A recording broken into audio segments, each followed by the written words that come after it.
Africa produces very good football players. And it's a question of spotting them and seeing the ones who are disciplined and on train. And Ghana got to the final of the World Under-20 Championships in Cairo, which was on a Saturday. One of my partners, Simon Pentel, who's a barrister, works with me. He said, Mel, we ought to go to watch this match. And you never know what business we can get out of it. I said, a long way to go to watch a football match. They're playing in London at the moment. He said, no, let's get a flight, see if we can get it. And we did. So we flew to Cairo, who were playing Brazil in the World Under-20 Championships. We got an introduction to the president of the Ghana Football Association. Ghana beat Brazil. And I noticed, funnily enough, this was very strange. Brazil is like everybody's second favourite team. You support your country. When they're not playing, you want Brazil to win. In this match, which was in Cairo, I thought everyone would be supporting the Brazilians. Wrong. They were supporting Ghana. Why? Because Ghana is an African country and Egypt is part of the African continent. So they were all cheering Ghana. And I could see they were really good players. Subsequently, came back to London. I now knew the president. I ring him up and I say, you know, how come you never played England? You've never played England. You got your independence in 1956. From England, and you've never played us. I've just done my homework. I didn't have that at the time. He said, "You're quite right. No one. We've tried to play England. They don't want to play us." I said, "Well, who's represented you?" He said, "Well, some chap in Africa." I said, "But it would help if you use a white English solicitor to deal with the FA, because like it or not, most of them are white guys, and they sit there." And by the way, the FA chairman is a friend of mine.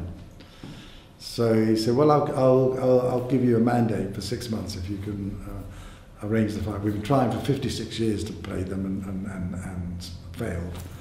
So I went to see the FA and I put it to them and they agreed to have the match at Wembley. Everybody wants to play at Wembley.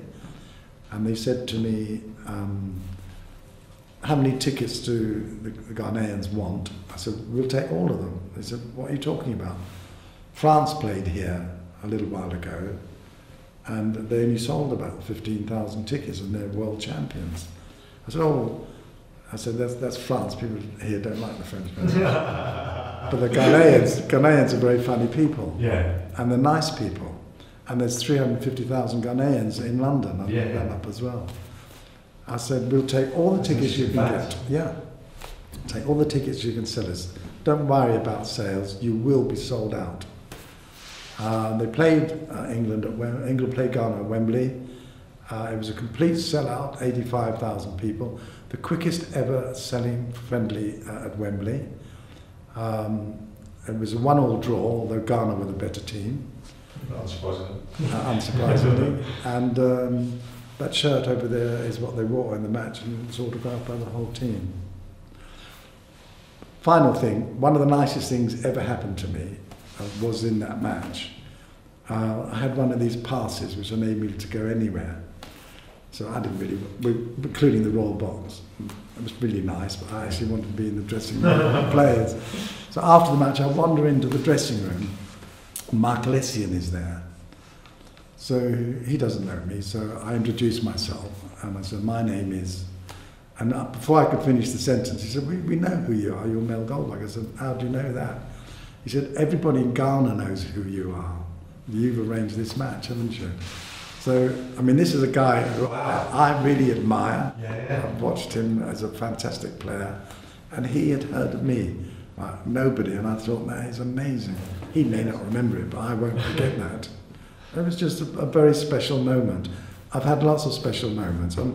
I always say, I don't know how many years I'm going to go on for, but I always live my life to the maximum. I've made mistakes, and then I get on and do something else.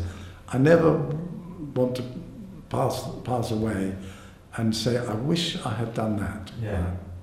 I've done whatever I wanted to do, sometimes got it wrong, But when I go, I never want to say, I wish I'd done that, I wish I'd gone there, I wish I'd spoken to him. Well, you're not doing badly out there. I'm doing all right. You're doing all right.